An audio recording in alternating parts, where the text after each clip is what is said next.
Doubtnut पर आप पाएं कोटा के बेस्ट और टॉप टीचर्स जैसे एनवी सर, जीबी सर, आकांक्षा मैम की फ्री वीडियो लेक्चर्स। आज ही डाउनलोड कीजिए Doubtnut app. Hello everyone, last classes में हमने बायोमोलिक्यूल्स के काफ़ी सारे पार्ट्स कंप्लीट कर लिए हैं, जिसमें हमने इंट्रोडक्शन पढ़ा कि क्या होते हैं बायोमोलिक्यूल्स। फिर हमने पढ़ा कि प्राइमरी एंड सेकेंडरी मेटाबोलाइट्स क्या हैं। देन फिर हमने देखा कि बायोमोलिक्यूल्स दो पार्ट्स में डिवाइडेड है, एक है माइक्रोमोलिक्यूल्स और एक मैक्रोमोलिक्यूल्स। तो हमने माइक्रोमोलिक्यूल्स को शॉर्ट में भी पढ़ा। देन उसके बाद मैक्रोमोलिक्यूल स्टार्ट करते हुए मैंने आपको कार्बोहाइड्रेट्स पढ़ाया और उसके माइक्रोमोलिक्यूल्स की किस तरीके से वही बन के बनाते हैं बड़े मॉलिक्यूल्स, मैक्रोमोलिक्यूल्स। देन हमने protein and structure of proteins भी कर लिया है। आज की क्लास में हम पढ़ेंगे न्यूक्लिक एसिड्स। तो देखो, सबसे पहले तो न्यूक्लिक एसिड्स होते क्या हैं।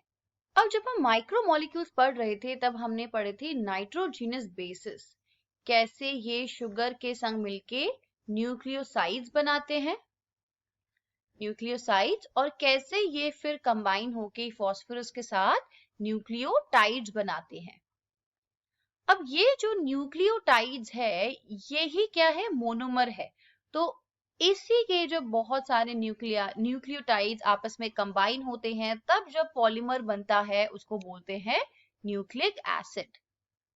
तो ये भी मैक्रोमोलिक्यूल है और हमने पिछली क्लासेस में पढ़ा था कि एसिड इनसॉल्युबल मतलब जो रेटिनेटेट में रह जाता है वो हमारे सारे मैक्रोमोलिक्यूल्स हैं, और उन्हीं में से एक न्यूक्लिक एसिड भी है जो हर एक लिविंग टिश्यू का हिस्सा होता है। तो दीज आर पॉलीन्यूक्लियोटाइड्स, जैसे मैंने अभी बताया ये पॉलीमर है न्यूक्लियोटाइड्स का। टुगेदर विद पॉलीसेकेराइड्स यानी कि कार्बोहाइड्रेट्स एंड पॉलीपेप्टाइड्स यानी कि प्रोटीन्स, ये कंप्राइज होते हैं एक ऐसा मैक्रोमोलिक्यूल बनाने में जो कि बहुत जरूरी है लिविंग सेल के लिए। For nucleic acids the building block is nucleotide, ये हम देख चुके हैं। ठीक है, अब यहाँ पे दो चीजें दे रखी हैं, one is heterocyclic compound and second is a monosaccharide and third is a phosphoric और फॉस्फेट। तो ये बेसिकली क्या बोल रहा है कि एक न्यूक्लियोटाइड, अगर मैं एक मोनोमर की बात करती हूँ तो उसके अंदर क्या होता है, नंबर वन एक हेट्रोसाइक्लिक कंपाउंड होता है, एक मोनोसेकेराइड होता है जिसकी मैं शुगर की बात कर रही थी, और एक इसमें फॉस्फोरिक एसिड और फॉस्फेट होता है। तो ये जो न्यूक्लियोसाइड्स के संग मिला के ये फॉस्फेट ग्रुप फिर न्यूक्लियोटाइड्स बनते हैं। तो तीसरी ये वाली चीज हो गई। और ये जो हेट्रोसाइक्लिक कंपाउंड्स हैं ये कौन से होते हैं, नाइट्रोजनस बेसिस, जैसे adenine, guanine, uracil, cytosine and thymine.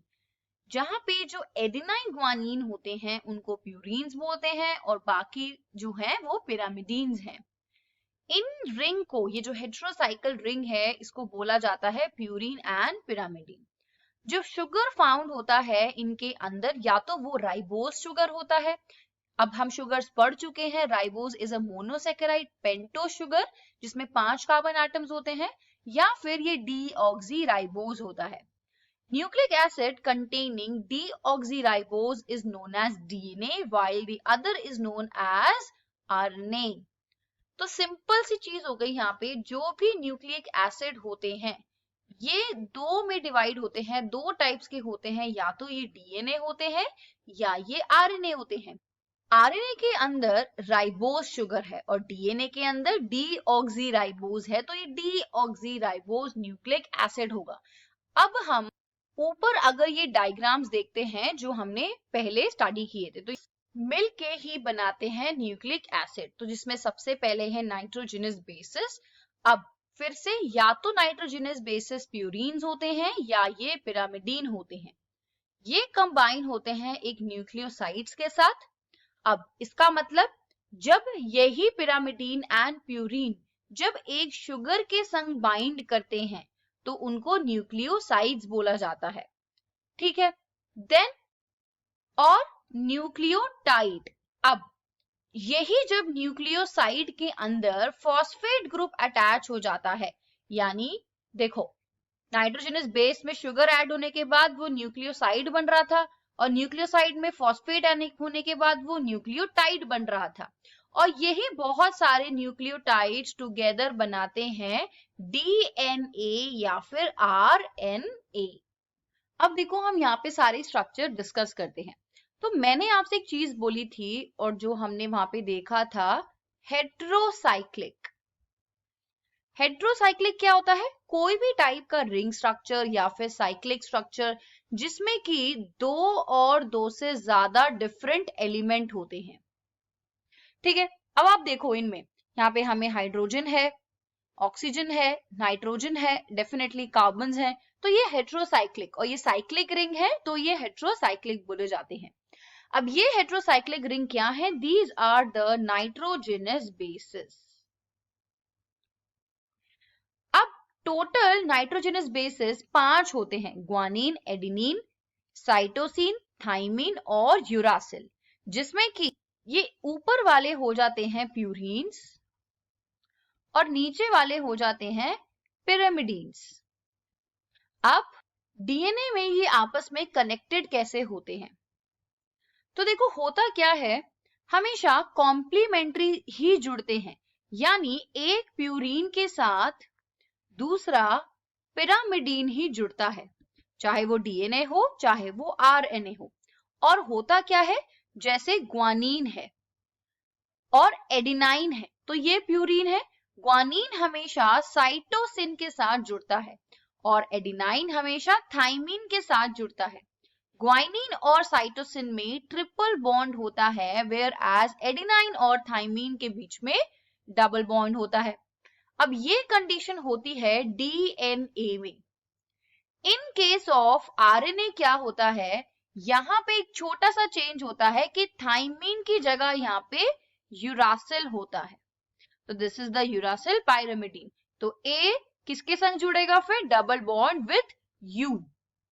अब देखो एक चीज और देखो, यहाँ पे प्यूरीन्स जो होती हैं इसमें डबल रिंग स्ट्रक्चर होते हैं, डबल रिंग, वेयर एज जो पाइरामिडीन्स होते हैं वो सिंगल रिंग स्ट्रक्चर होते हैं।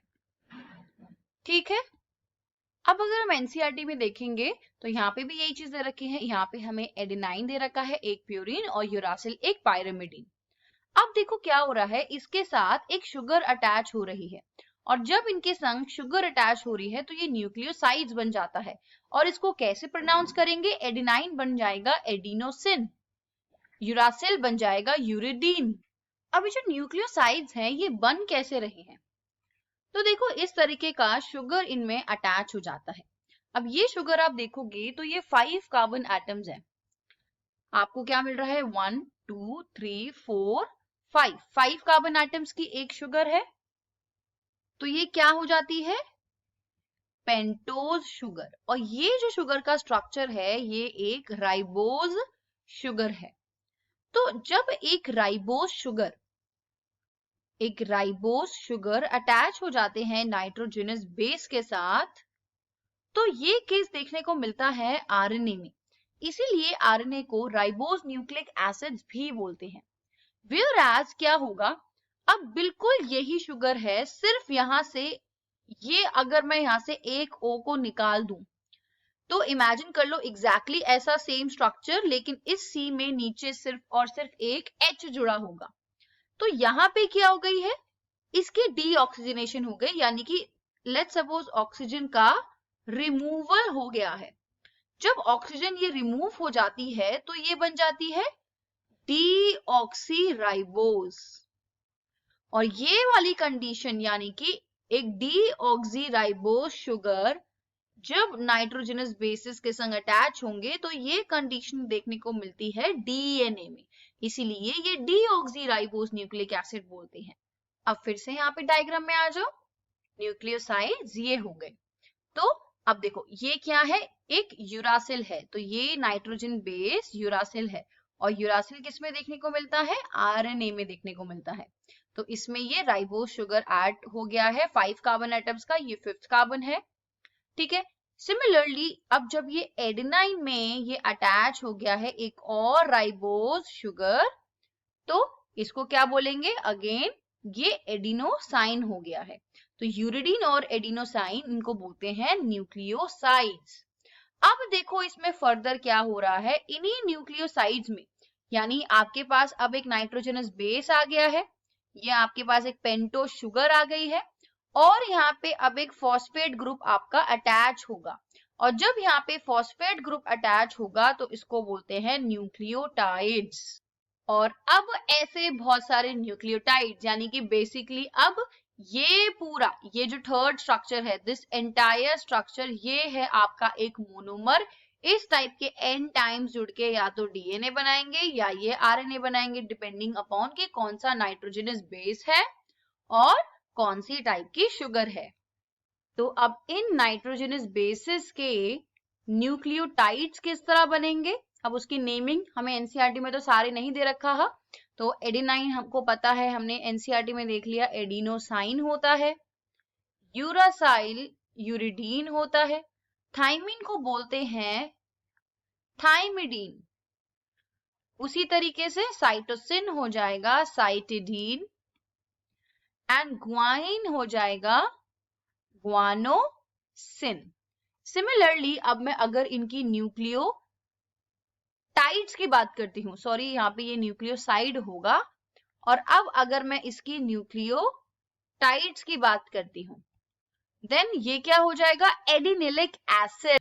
सिमिलरली ये क्या हो जाएगा, ग्वानिलिक एसिड, ये cytidylic acid, then thymidilic acid and finally uridylic acid।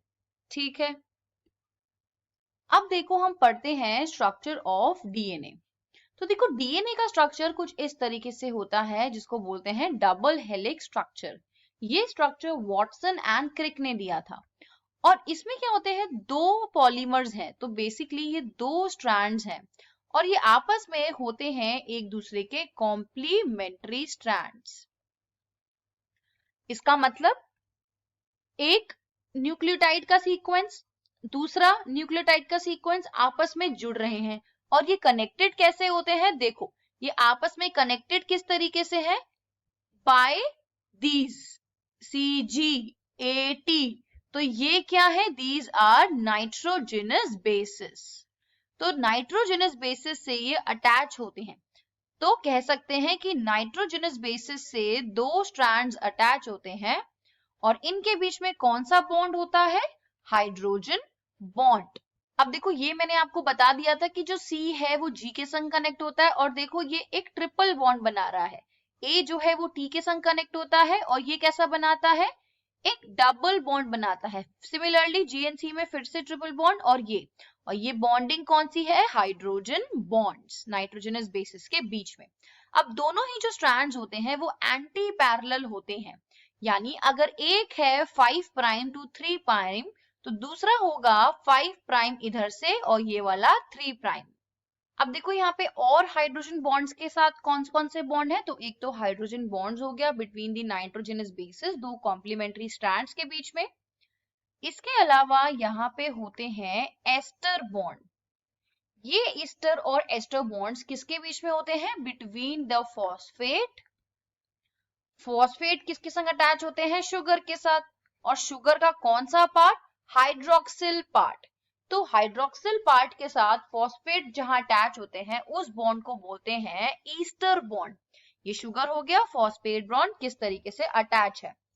एक बॉन्ड होता है फॉस्फोडाइएस्टर बॉन्ड, और ये किसके बीच में होता है, अब देखो ये क्या था, 1 first carbon, second carbon, third carbon, then fourth और फिफ्थ के साथ यहाँ पे अटैच होगा ये वाला फॉस्फेट। तो एक तो 5 प्राइम यानी कि 5 कार्बन के संग अटैच है, और एक क्या है 3 कार्बन के संग अटैच्ड है।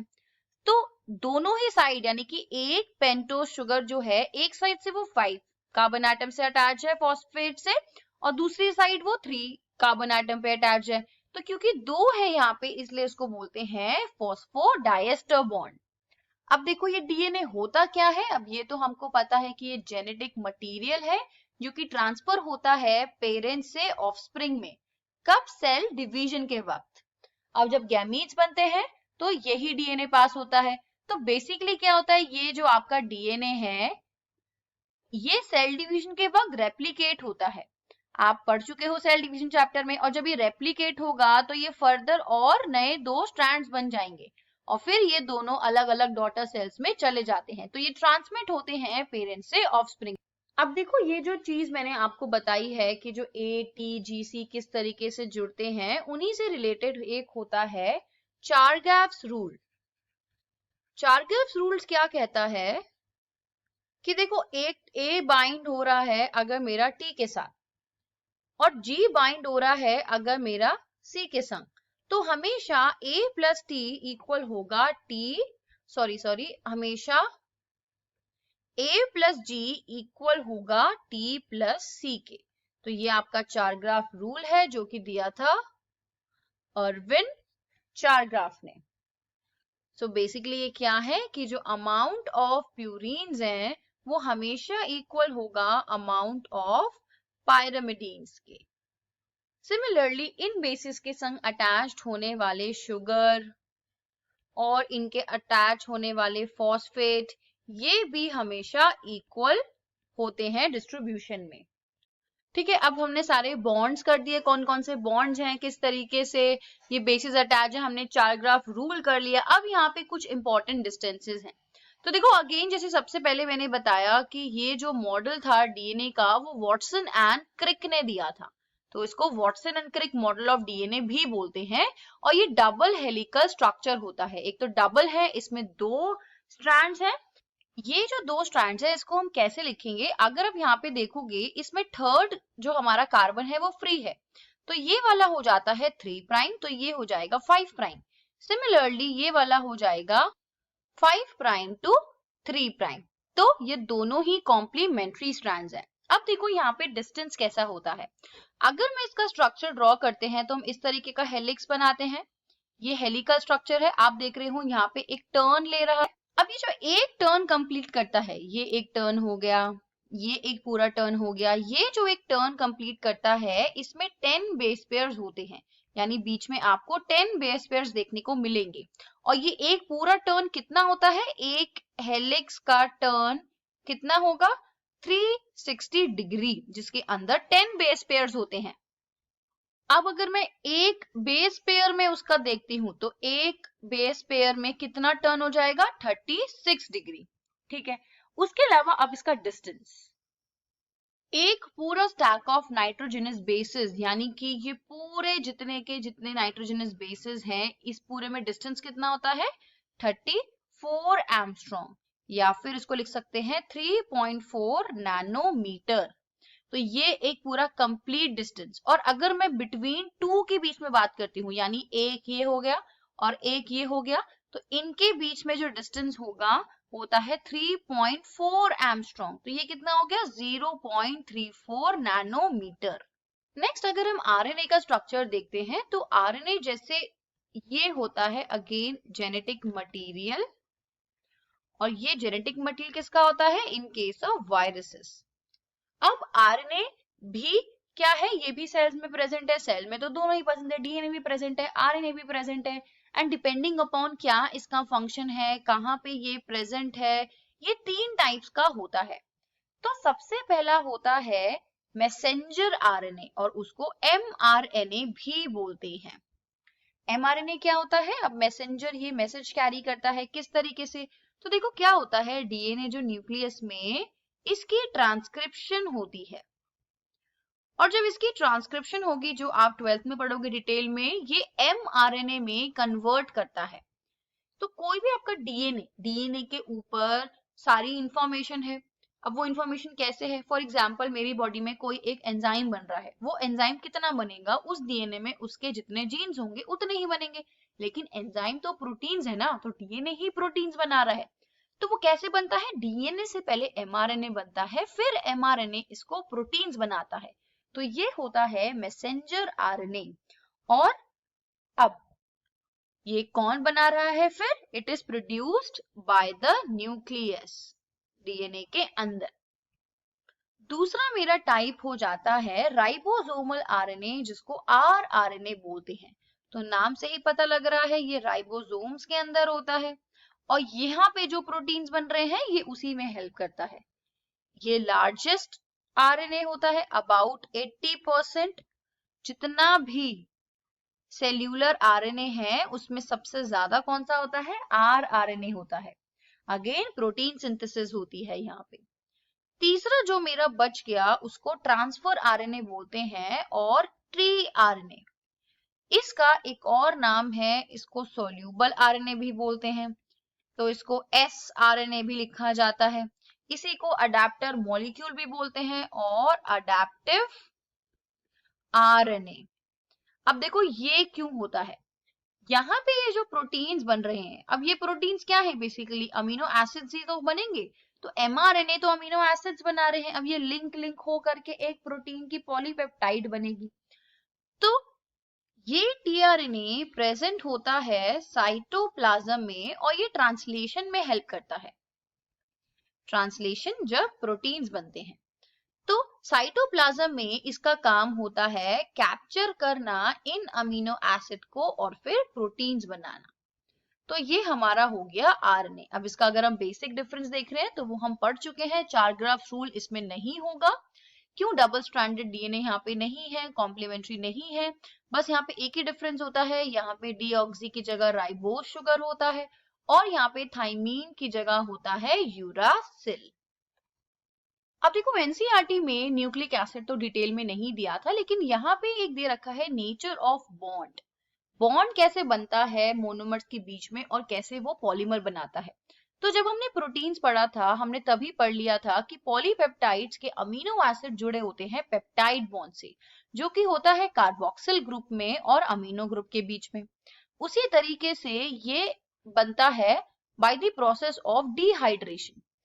पॉलीसेकेराइड में भी डिहाइड्रेशन की वजह से मोनोसेकेराइड जुड़े होते हैं ग्लाइकोसिडिक लिंकेज या फिर ग्लाइकोसिडिक बॉन्ड से। अब ये होता है between 2 carbon atoms. Nucleic acid में जैसे हमने पढ़ा कि उसमें एक 3 कार्बन 1 शुगर जुड़ा होता है, 5 कार्बन अदर, उसमें क्या होता है? एक ईस्टर बॉन्ड।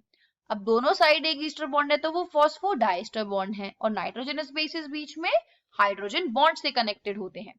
तो न्यूक्लिक एसिड का जो सेकेंडरी स्ट्रक्चर है वो हम डिटेल में पढ़ चुके हैं, जो कि वॉटसन एंड क्रिक ने दिया था। एक डबल हेलिक्स की तरह होता है।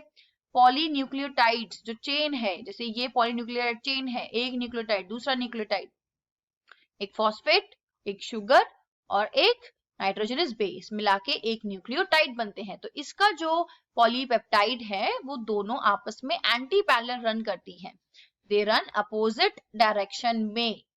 इनकी बैकबोन क्या है? Sugar phosphate chain, sugar phosphate, sugar हो गया, ठीक है, उसके बाद एक फॉस्फेट आ गया, फिर शुगर आ गया और ये जो बेसिस हैं ये परपेंडिकुलरली यहाँ पे अटैच्ड है, ठीक है, अटैच्ड है। देन ए और जी कैसे अटैच्ड होते हैं आपस में, और टी और सी तो मैंने यहाँ पे बता दिया कि 2 हाइड्रोजन बॉन्ड्स होते हैं ए और टी के बीच में, 4 ग्राफ रूल, और 3 होते हैं जी और सी के बीच में, एक हेलिकल स्टेयरकेस बनता है। अब ईच स्टेप में हर बेसिस के बीच में 36 डिग्री का टर्न होता है और अगर हम पूरे में देखेंगे, एक पूरे में जो कि 10 बेस पेयर्स बनाता है तो उसमें 360 डिग्री टर्न होता है। पिच 34 एंगस्ट्रॉम है, यानी कि 10 बेस पेयर्स जितने कंप्लीट हुए, एक के बीच में देखेंगे तो 3.4 एंगस्ट्रॉम आएगा। देन हम यहाँ पे बहुत सारे डीएनए हैं जो हम ऑलरेडी पढ़ चुके हैं और हम कुछ आगे पढ़ेंगे नेक्स्ट क्लास में। अब नेक्स्ट क्लास में हम पढ़ेंगे मेटाबॉलिज्म एंड हम पढ़ेंगे एंजाइम्स, लिविंग स्टेट के बारे में पूरा डिटेल।